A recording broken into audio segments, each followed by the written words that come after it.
Hi all, നമസ്കാരം. Soumya's art of കുക്കിംഗിലേക്ക് ഏവർക്കും സ്വാഗതം. ഇന്ന് ഉണ്ടാക്കാൻ പോകുന്നത് എനിക്കൊരുപാട് നൊസ്റ്റാൾജിയ ഉണ്ടാക്കുന്ന ഒരു ഡിഷാണ് കേട്ടോ. അതായത് ഉരുളക്കിഴങ്ങ് വറുത്തത്. ഉരുളക്കിഴങ്ങ് വറുത്തതും തൈര് ശാദവും അല്ലെങ്കിൽ തൈരും ചോറും ഭയങ്കര നല്ല കോമ്പിനേഷൻ ആയിട്ടുള്ള സാധനമാണ് കേട്ടോ. അപ്പോ ഞാൻ എങ്ങനെ ഉണ്ടാക്കേണ്ട, അതിന് വേണ്ട ഇൻഗ്രീഡിയൻസ് എന്തൊക്കെയെന്ന് പറഞ്ഞുതരാം. ഇതിനായിട്ട് ഞാനൊരു 4 ഉരുളക്കിഴങ്ങ് ഈ കനത്തില് മുറിച്ചെടുത്തിട്ടുണ്ട്. ഇത്രയും കനത്തിൽ ഞാൻ മുറിച്ചെടുത്തിട്ടുണ്ട് കേട്ടോ. കാണിച്ചു തരാം. ഈ ഒരു കനത്തില് ഒരുപാട് നൈസാവാനും പാടില്ല, ഒരുപാട് തിക്കാവാനും പാടില്ല. ആവശ്യത്തിന് ഉപ്പ്, എണ്ണ, പിന്നെ 2 സ്പൂൺ മുളക് പൊടി, 1/2 സ്പൂൺ കുരുമുളക് പൊടി, കുറച്ച് കറിവേപ്പിന്റെ ഇല. എന്റെ കറിവേപ്പിന്റെ ഇല കുറച്ച് ഉണങ്ങിയിട്ടുണ്ട്. നിങ്ങൾക്ക് ഫ്രഷ് ആയിട്ടുള്ളത് കിട്ടുകയാണെന്നുണ്ടെങ്കിൽ വളരെ നല്ലത്. പിന്നെ ഒരു നാരങ്ങ. ഇത്രയും നമുക്ക് വേണ്ടു. അപ്പോ ഇതിനാദ്യം ചെയ്യേണ്ട കാര്യം എന്താ വെച്ചിട്ടുണ്ടെങ്കിൽ, ഈ മുളക് പൊടിയും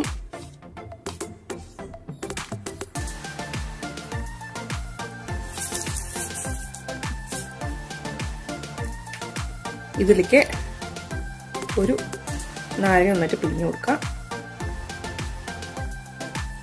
ഞാൻ സ്കൂളിൽ പഠിക്കുന്ന കാലത്തൊക്കെ ഒരു വെജിറ്റബിൾസും കഴിക്കില്ലായിരുന്നു, ഒരു പച്ചക്കറിയും കഴിക്കില്ല. അപ്പൊ എനിക്ക് ദിവസം ഉരുളക്കിഴങ്ങ് വേണം. അപ്പൊ അമ്മ ഈ ഉരുളക്കിഴങ്ങ് കൊണ്ടുള്ള ഡിഷസ് ആണ് ഉണ്ടാക്കി തന്നയക്കുക. അതും എനിക്ക് തൈരും ചോറ് മസ്റ്റാണ്. തൈര് ഒഴിച്ച ചോറ്, പിന്നെ ടിഫിൻ ബോക്സിൽ എനിക്ക് തൈര് ഒഴിച്ച ചോറ് ഉണ്ടാവണം. അതുപോലെ ഉരുളക്കിഴങ്ങ് ഉപ്പേരി ഉണ്ടാവണം. എന്നാലേ ഞാൻ കഴിക്കുള്ളൂ ഭക്ഷണം. അല്ലെങ്കിൽ ഞാൻ കൊണ്ടുപോയ പോലെ തിരിച്ചു കൊണ്ടുവരുമായിരുന്നു. ഇപ്പൊ എല്ലാ പച്ചക്കറിയും കഴിക്കും കേട്ടോ. ഞാൻ പണ്ടത്തെ കഥയെ പറയണേ, കുട്ടിയായിരിക്കുമ്പോ. അപ്പൊ അമ്മ സ്ഥിരമായിട്ട് ഉരുളക്കിഴങ്ങ് കൊണ്ട് ഓരോരോ ഡിഷ് ഉണ്ടാക്കി തന്നായിരിക്കും. അപ്പൊ അതുപോലൊരു ഡിഷാണിത്. അതാ ഞാൻ പറഞ്ഞ എനിക്ക് ഒരുപാട് നൊസ്റ്റാൾജി ഉണ്ടാക്കുന്ന ഒരു റെസിപ്പിയാണിതെന്ന്. എനിക്ക് പണ്ടത്തെ ആ ഓർമ്മകൾ വരുന്നു. ടിഫിൻ ബോക്സും തൈര് ശാദവും, അല്ലെങ്കിൽ അത് അമ്മ ചിലപ്പോൾ തൈര് ശാദം ഉണ്ടാക്കാം, ചിലപ്പോ തൈമൂര് ഒഴിച്ചിട്ട് കുഴച്ച് വെച്ച് തരും. പക്ഷെ വേറൊരു കാര്യം കേട്ടോ, നമ്മളൊക്കെ, അതായത് ഞാൻ തൈര് ഒഴിച്ച് കുഴയ്ക്കുന്നതും എന്റെ അമ്മ എനിക്ക് കുഴച്ചു തരുന്നതും 2 വ്യത്യാസമാണ്. അമ്മ കുഴച്ചു തരുന്ന ചോറിനുണ്ടല്ലോ, അതൊരു പ്രത്യേക ടേസ്റ്റാണ് ശരിക്കും പറഞ്ഞെങ്കിൽ.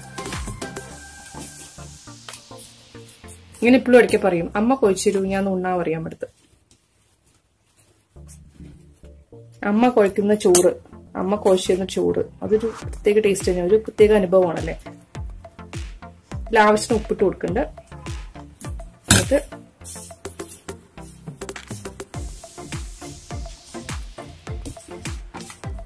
ഇതെല്ലാം കൂടി കുഴച്ച് വയ്ക്കാം. ഞാൻ ഇതിന്റെ വെള്ളത്തിന് മാറ്റിക്കളഞ്ഞിട്ട് വരാം.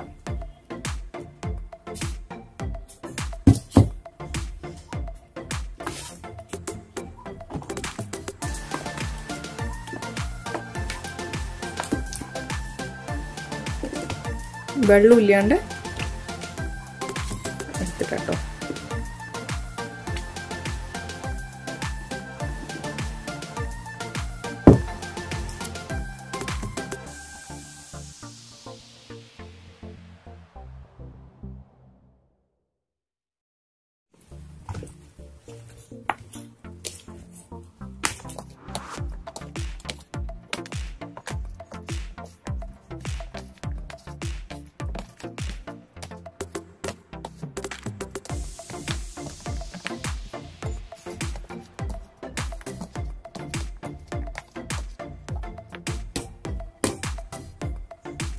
ഇതൊരു 10-15 മിനിറ്റ് നമ്മളിങ്ങനെ എല്ലാം കൂടിയിട്ട് തേച്ച് വെച്ചിട്ട് ഒരു 10-15 മിനിറ്റ് വെക്കുകയാണെങ്കിലുണ്ടല്ലോ, നന്നായിട്ട് ഇതിൽ ഉപ്പും പുളിപ്പൊക്കെ പിടിച്ചിട്ടുണ്ടാവും. അപ്പോൾ നിങ്ങൾക്ക് വേണമെന്നുണ്ടെങ്കിൽ ഒരു കുറച്ച് എണ്ണയും കൂടെ ഒഴിച്ചു കൊടുക്കാം. അതാകുമ്പോൾ ഇതിൽ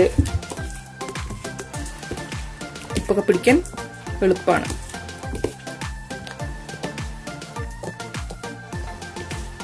ഇനി ഒരു 15 മിനിറ്റ് കഴിയട്ടെ, എന്നിട്ട് നമുക്കിതിനെ വറുത്തെടുക്കാം കേട്ടോ. ഇപ്പൊ ഏകദേശം ഒരു 15 മിനിറ്റ് ആയി. ഒരു പാൻ വെച്ചിട്ടുണ്ട്, അതിൽ എണ്ണ ഒഴിച്ചു കൊടുത്തിട്ടുണ്ട്. ഞാനൊരു 4 സ്പൂൺ എണ്ണ ഒഴിച്ചു കൊടുത്തിട്ടുണ്ടാവും കൂട്ടത്തില്. ഇതൊന്ന് ചൂടായി വരട്ടെ. ഏകദേശം ചൂടായിട്ടുണ്ട്. എനിക്ക് ചൂട് ഫീൽ ചെയ്യുന്നുണ്ട്. അപ്പൊ നമുക്ക് ഞാനിപ്പോ ഒരു പൊട്ടറ്റോ ഇട്ട് കൊടുത്തിട്ടുണ്ട്. ഇത് നന്നായിട്ട് എന്താ പറയാ സൈഡിലേക്ക് ബബിൾസ് വരാൻ തുടങ്ങുന്നു കണ്ടിട്ടുണ്ടെങ്കിൽ നമുക്ക് ബാക്കിയുള്ളത് വിട്ടു കൊടുക്കാം. അതിനർത്ഥം എണ്ണ ചൂടായിട്ട് എന്നാണ് കേട്ടോ. കണ്ടോ ഇപ്പൊ ഏകദേശം അത് സൈഡിൽ നിന്ന്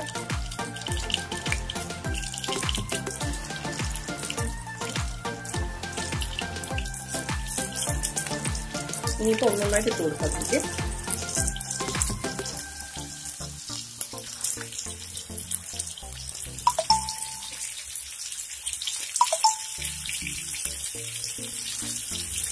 മുമ്പൊക്കെ വെച്ചിട്ടുണ്ടെങ്കിൽ ഇതെപ്പോഴും അമ്മ ഉണ്ടാക്കാൻ വെച്ചിട്ടുണ്ടെങ്കിൽ അനിയത്തേക്ക് നല്ലോണം വെജിറ്റബിൾസ് കഴിക്കുന്ന കൂടുതലായിരുന്നു. എന്റെ വീട്ടിൽ അച്ഛനും അത്യാവശ്യം വെജിറ്റബിൾസ് കഴിക്കുന്നു. അവർക്ക് ഇന്ന് ദിവസം ഉരുളക്കിഴങ്ങ് കൊണ്ട് ഉണ്ടാക്കിയത് ശരിയാവില്ല. അപ്പോൾ അവർക്കുള്ള ഭക്ഷണം അമ്മ സെപ്പറേറ്റ് ഉണ്ടാക്കും. എന്നിട്ട് എനിക്ക് ലഞ്ച് ബോക്സിൽ നയിക്കാൻ വേണ്ടിയിട്ടാണ് ഈ ഒരു പരിപാടി ചെയ്തത്. അത് നമ്മൾ പെട്ടെന്ന് ഉണ്ടാക്കി കഴിയുമല്ലോ. നമുക്ക് രണ്ട് സൈഡും മറച്ചിട്ടിട്ട്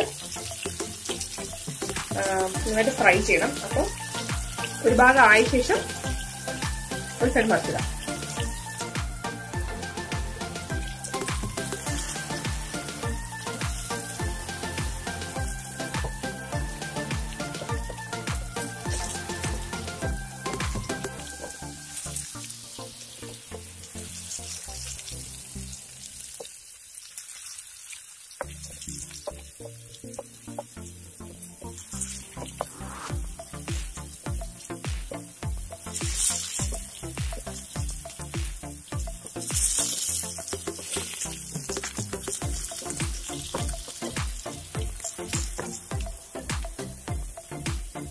ഇത് ചിപ്സ് പോലെ ആവാൻ പാടില്ല കേട്ടോ.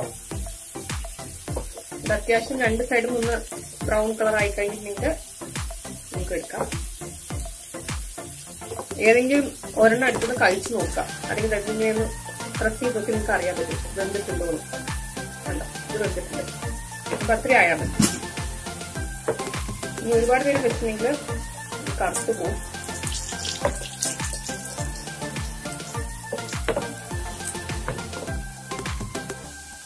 കുരുമുളക് പൊടി ഇടാതെ ഉണ്ടാക്കാറുണ്ട് കേട്ടോ. അതുപോലെ നാരങ്ങ നീരിന് പകരം നമുക്ക് വിനീഗർ യൂസ് ചെയ്യാം. അങ്ങനെയും ചെയ്യാം.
ശരിക്കും പറഞ്ഞാൽ ഈ റെസിപ്പി ഉണ്ടാക്കാൻ തോട്ട് വരാൻ കാരണം ഒരു റിക്വസ്റ്റ് ഉണ്ടായിരുന്നു. അതായത് നോ ഒനിയൻ റെസിപ്പീസ് ഇടണമെന്ന് പറഞ്ഞിട്ട്. അപ്പൊ ഞാനിങ്ങനെ ആലോചിച്ചപ്പോൾ എനിക്ക് തോന്നി ഇതൊരു നോ ഒനിയൻ റെസിപ്പിയാണല്ലോ, പെട്ടെന്ന് ഉണ്ടാക്കാൻ പറ്റുന്നത്. അപ്പോൾ ഉള്ളി ഇല്ലാത്ത ഒരു റെസിപ്പി കൂടിയാണ്. അപ്പൊ എല്ലാവരും ട്രൈ നോക്കും. കറക്റ്റ് ടൈമാണ് നമുക്ക് ട്രൈ നോക്കാൻ കേട്ടോ. എല്ലാവരും ട്രൈ നോക്കുന്നുണ്ട്.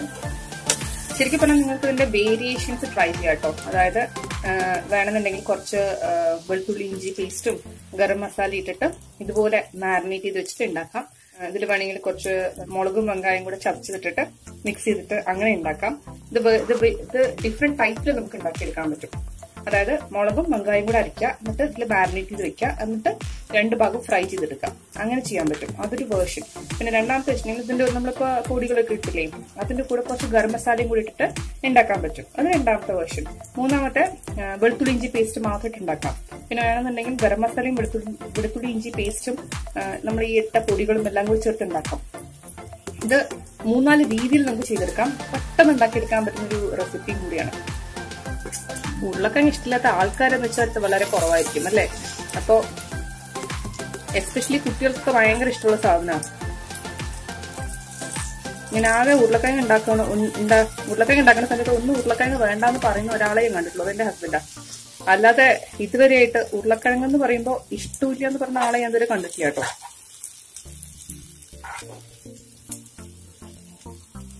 ഞാൻ പിന്നെ എന്ത് ചെയ്യുന്ന അറിയോ, ഇത് ഉണ്ടാക്കി കഴിയുന്ന സമയത്ത് ഈ ലാസ്റ്റ് ഈ മസാല ഉണ്ടല്ലോ അതില് കുറച്ച് ചോറിട്ട് കഴിക്കണമെങ്കിണ്ടല്ലോ അതൊരു അപാര ടേസ്റ്റ് ആണ് കേട്ടോ.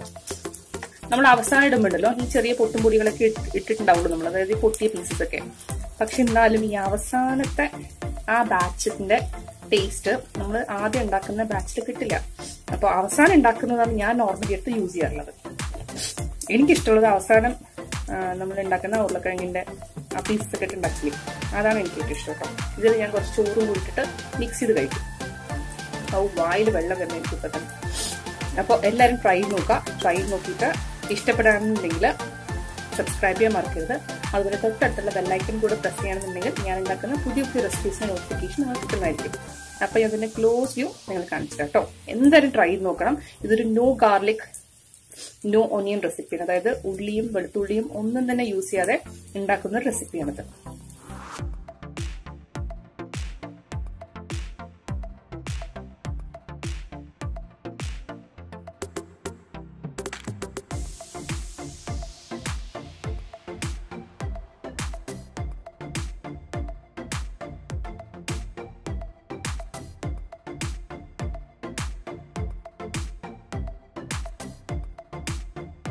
ഇതാണ് ക്ലോസ് വ്യൂ.